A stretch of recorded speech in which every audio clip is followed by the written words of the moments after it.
tratamento, a gente passa por todas as fases do luto, né? Um luto por um sonho que a gente não tá realizando, é aquele bebê que não tá se materializando, e eu passei por esse luto.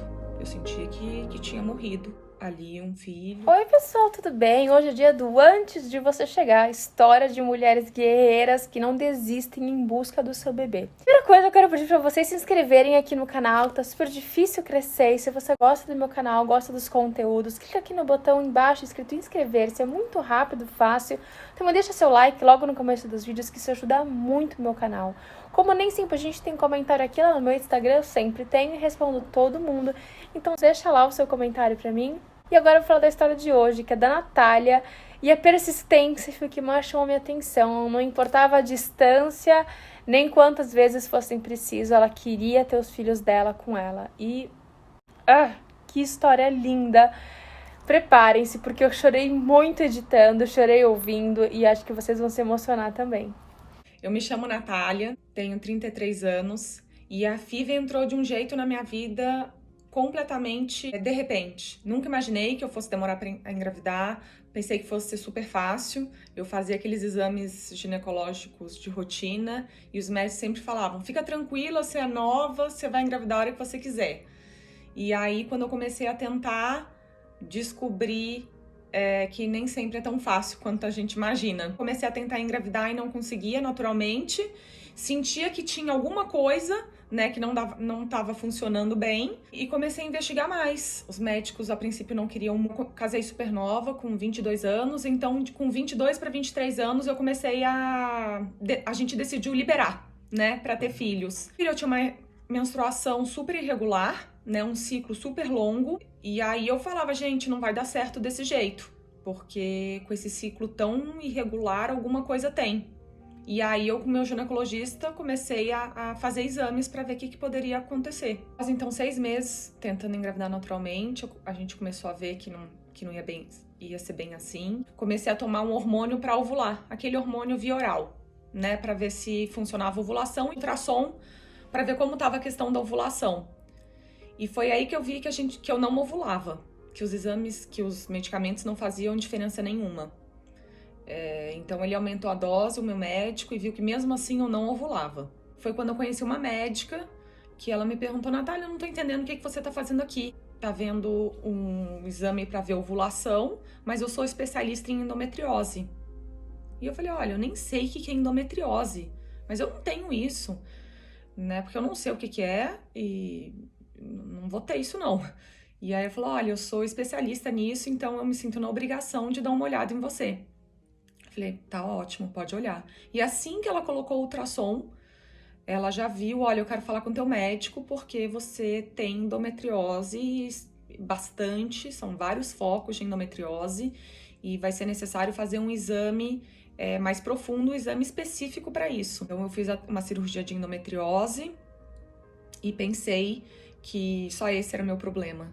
E não era bem assim também. A FIV entrou de uma forma completamente que eu fui entrando sem perceber. E após a cirurgia de endometriose, eu achei que eu fosse engravidar naturalmente.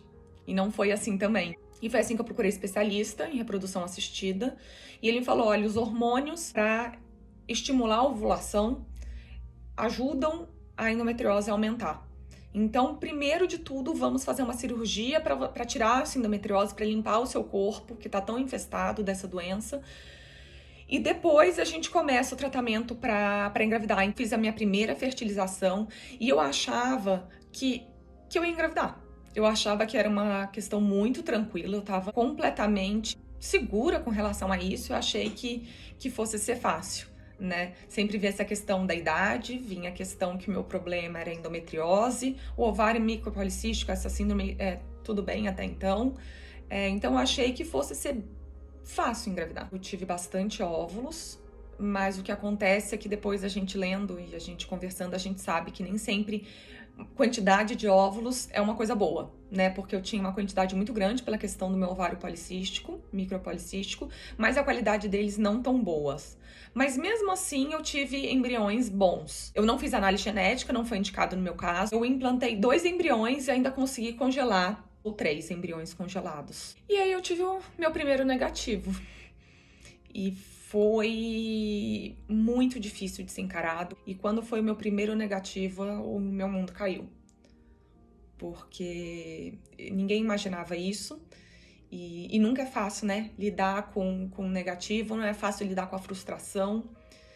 E não é fácil quando ninguém sabe por que não deu certo. Eu não encontrava uma resposta. Então, eu acabei mudando de médico. Era o meu sonho ser mãe. Sempre foi. Do meu marido. Aí fui pra minha segunda FIV. Na segunda eu usei os congelados, né? Transferi pra outra clínica. Usei os congelados. Esperei 12 dias e fiz o beta. E aí foi mais um negativo. Na verdade, assim, eu fazia escondido os exames de urina, né? Porque eu acho que é muito difícil não fazer. E eu ficava lendo na internet, vendo, não, teve gente que conseguiu ver antes, teve gente que não conseguiu. Eu falava, pelo sim, pelo não, eu tô tão estressada, querendo saber, ansiosa, que eu vou fazer. Mesmo sabendo que a chance de dar negativo é muito grande antes dos 12 dias, eu vou fazer. Então eu fazia escondido os exames de urina, assim. E aí esperava o beta, e aí foi mais um negativo. Que eu queria entender o motivo, né? E quando não consegue se entender o motivo, é muito sofrimento. Então, me preparar para a terceira foi difícil, eu não tinha mais embriões, então eu tive que fazer todo o processo de novo da estimulação, que é um procedimento que eu passo muito bem, né? Não tenho grandes dificuldades, mas é desagradável, né? As injeções não são fáceis, mexe muito com a gente, psicológico. Fisicamente também é muito hormônio que a gente toma, né? Fiz tudo de novo pra ir pra terceira, foi difícil. No começo eu falava pra todo mundo, né? Eu contei pra todo mundo que eu ia fazer as FIVs, muita gente acompanhou, e conforme o tempo foi passando, eu fui falando menos, assim. Eu fui me resguardando também. Eu transferi dessa terceira vez 3 embriões. E foi um negativo. Se pudesse ser super negativo, eu falo que foi super negativo. A quarta vez, eu lembro que eu falava, não, vai dar certo, né? 4 vezes vão dar certo. Só que não, né? Aí veio mais um negativo. Mas acostumada. Mas não que eu sofresse menos. Eu chorei menos. Mas eu acho que a gente vai criando uma casca, né? Pra se proteger. Pra não desmoronar todas as vezes. A gente decidiu parar um tempo, se recompor, né? E pensar realmente o que a gente poderia fazer, o que estava acontecendo. E a gente tem um casal de amigos que são espanhóis, e ela tinha endometriose profunda, ela estava tentando engravidar há 7 anos, e ela, na época da minha, né, quando eu parei a quarta transferência, ela estava com um casal de gêmeos. Eu decidi conversar com eles. Aí me falou dessa médica na Espanha, na cidade de Valência. E eu não sabia até então que a Espanha é o grande centro de reprodução assistida do mundo. E a gente decidiu ir até a Espanha. Conheci essa médica, tudo mudou, assim, a partir do momento que eu fui pra lá. A gente foi e voltou. Eu encarei essa primeira ida como umas férias e a gente ia aproveitar pra ver isso, sabe? Então eu encarei como umas férias. E aí eu fui na consulta, a conheci. Lá ela já fez um exame e aí já viu várias coisas que eu tinha a mais. E aí aí eu voltei, eu fiquei só pra consulta, eu voltei e a gente começou a comunicação pela internet, né? A questão da internet facilitou demais. Então eu nunca passei mais tempo lá do que 15 dias. Foi o máximo que eu fiquei durante todo esse tempo. Eu tinha hidrossalpinge bilateral, que é quando as trompas sofrem uma inflamação e elas incham e produzem um líquido. E esse líquido é tóxico. Então ele volta pro útero e mataria 100% dos embriões que eu colocasse ali. Então ela viu essa questão da hidrossalpinge bilateral e viu a questão também do meu útero que precisava ser limpado. Então fiz procedimentos cirúrgicos lá para arrumar essas duas questões. Eu fiz uma estimulação para ir para a 5ª vez. Eu fiz 4 no Brasil e fui para Espanha. Aí lá eu comecei, aí fiz esses procedimentos antes de fazer o primeiro estímulo. Eu fazia aqui no Brasil, né, fazia os exames laboratoriais aqui, mandava foto para minha médica, né, pelo WhatsApp, pelo e-mail, e foi super tranquilo. Aí na hora de fazer a aspiração, ela falava, olha, tá na hora de você vir, eu ia para Espanha. E foi muito tranquilo, assim. Eu tenho, graças a Deus, eu não eu passo muito bem pela essa questão da estimulação. Eu não incho, eu não tenho grandes dificuldades nessa questão. É chato, né? Você fica com a barriga meio inchada, né? Mas eu não é uma questão para mim a estimulação. Fiz a análise genética lá, já foi feito. A minha médica ela não faz sem fazer análise genética antes. Eu tive 14 embriões, né? E dos 14 embriões, sobraram 4 viáveis. Coloquei 3, aí eu fui pra transferência e a transferência foi um desastre. Foi um estresse, a médica não conseguia acessar o lugar que tem que ser implantado. Foi um estresse, ela não conseguia. Ela até fala até hoje comigo que foi uma das transferências mais difíceis que ela fez na vida dela. Eu voltei logo depois. Aí descobri o 5º negativo e aí foi muito difícil. Porque você não sabe o que pensar, né? Eu já tinha mudado de médico, né? Esse desgaste todo de ir até para outro país. Foi muito, muito difícil, mas essa médica, ela me deu a mão, eu senti que eu tava amparada, eu senti que eu tava mais perto do que longe, eu senti que, de alguma forma, eu tava no caminho.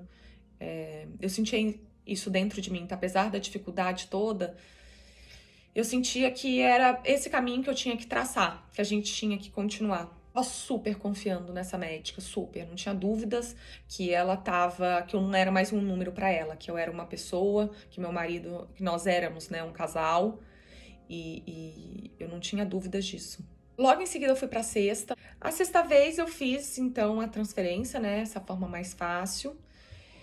E aí veio meu primeiro positivo. Foi meu primeiro positivo, foi a sexta vez. Foi o meu primeiro positivo. E aí foi incrível, assim, foi incrível. Eu contei pra todo mundo, foi uma emoção, Nossa, foi demais, assim.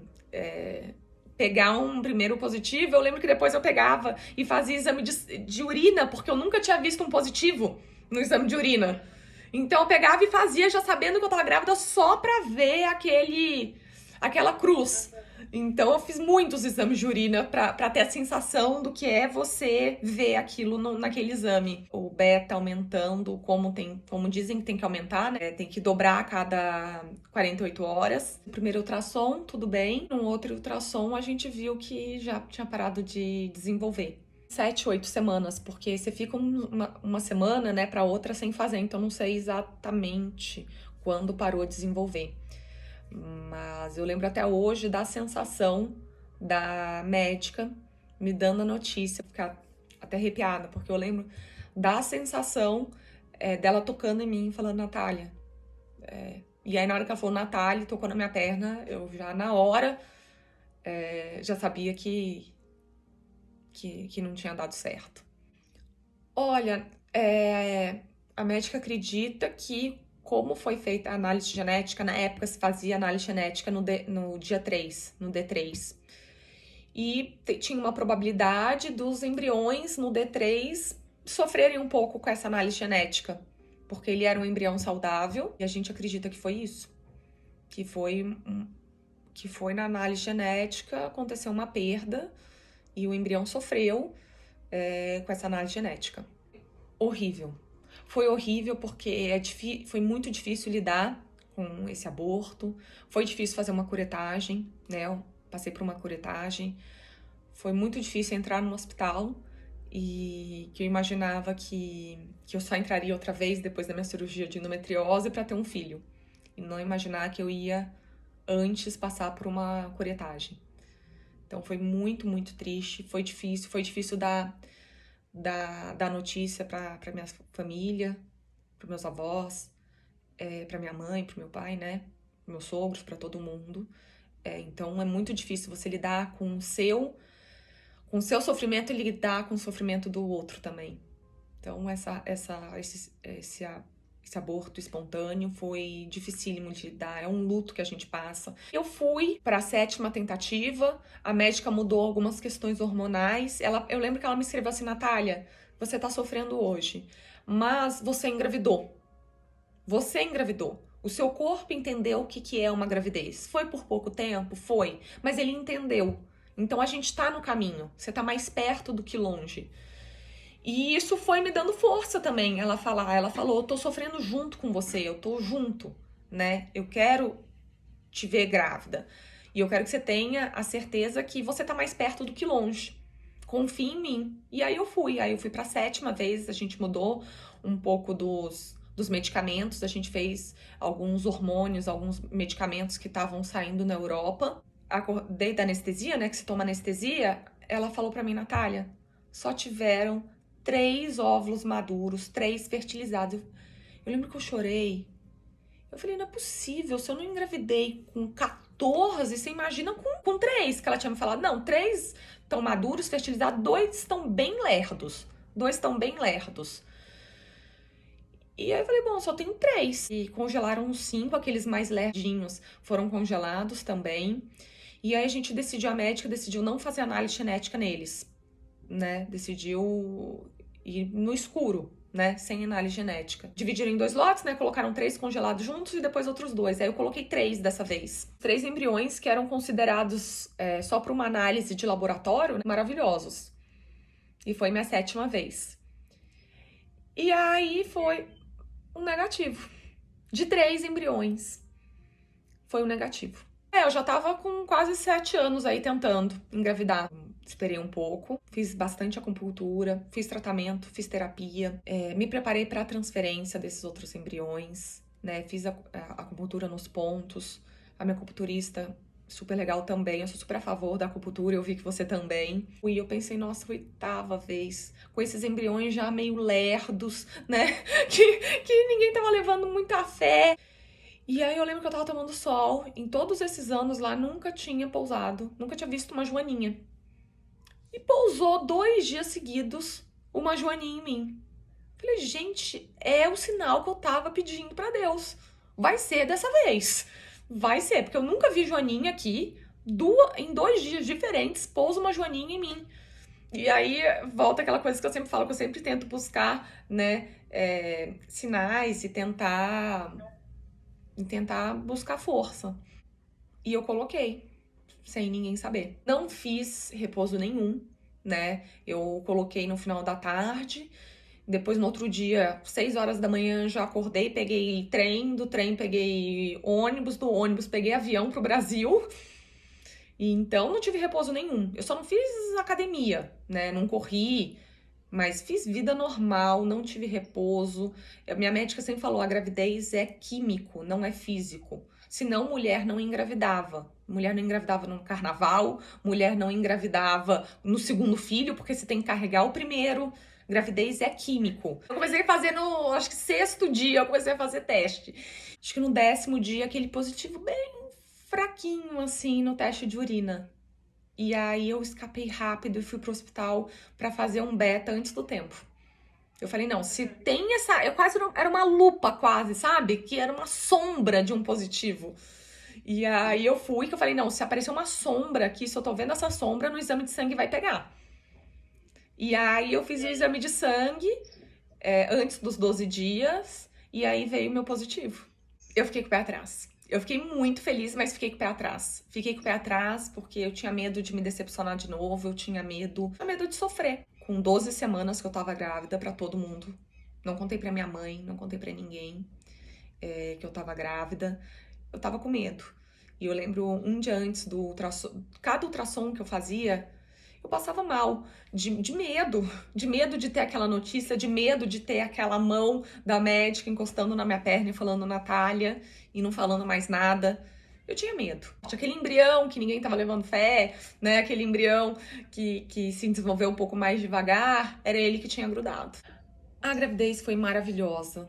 Eu passei muito bem, eu sou super ativa. Passei muito bem, eu tomei, né, o Clexane. No começo, muitos hormônios, eu tomava progesterona intramuscular, oleosa, que dói bastante essa injeção. Eu tomava um dia sim, um dia não, durante 3 meses. Eu colocava progesterona via vaginal 3 vezes por dia e tomava o Clexane. Então, eram diversos medicamentos, que nem sempre são fáceis, né? Essa intramuscular era muito difícil. Ela é bem dolorida, não sei se alguém conhece, mas valeu a pena. Olha, foi incrível, porque é a realização de um sonho.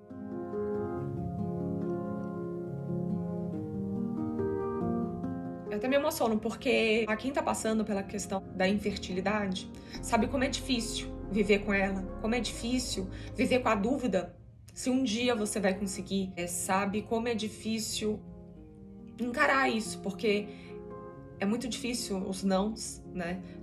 São muito difíceis. É difícil lidar com a frustração, né? De não dar certo. E na hora que recebe, é até a certeza que milagre existe. Assim, tava nascendo dentro de mim um milagre.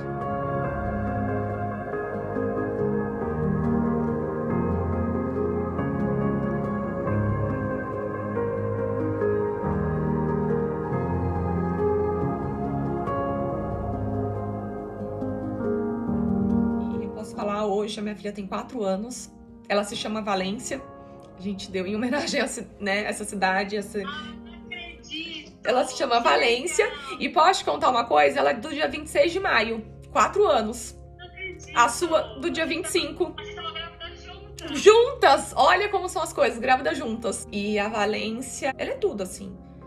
É a realização de um sonho da vida, e não só meu, da família toda. Foram inúmeras pessoas que rezaram, que torceram. Ela é a certeza que vale a pena insistir, ela é a certeza que vale a pena lutar. E quando você viu ela, quando ela nasceu e você olhou, era aquilo que você estava buscando? Ela é muito mais.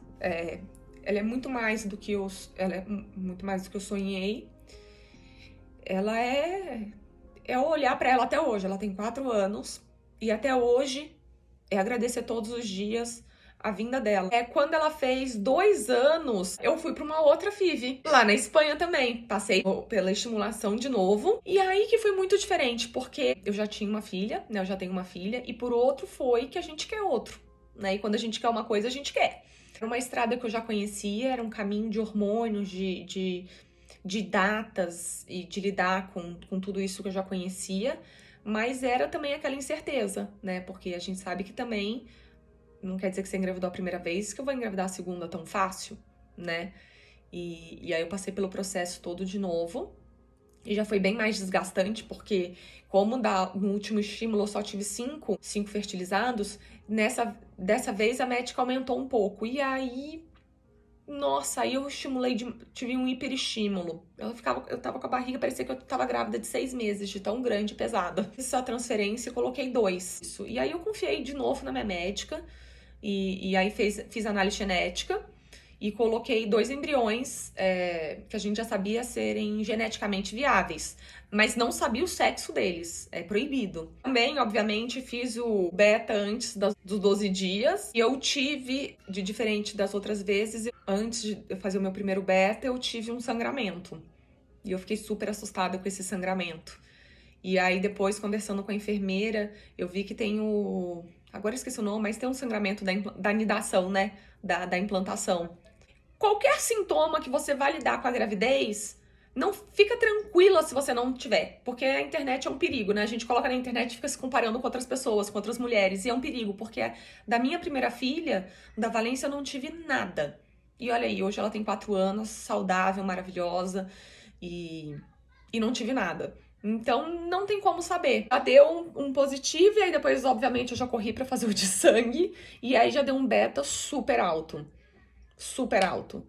Pra ser antes dos 12 dias. E aí eu falava, nossa, será que são gêmeos? Mas não deve ser. O da Valência também foi alto. Meus gêmeos.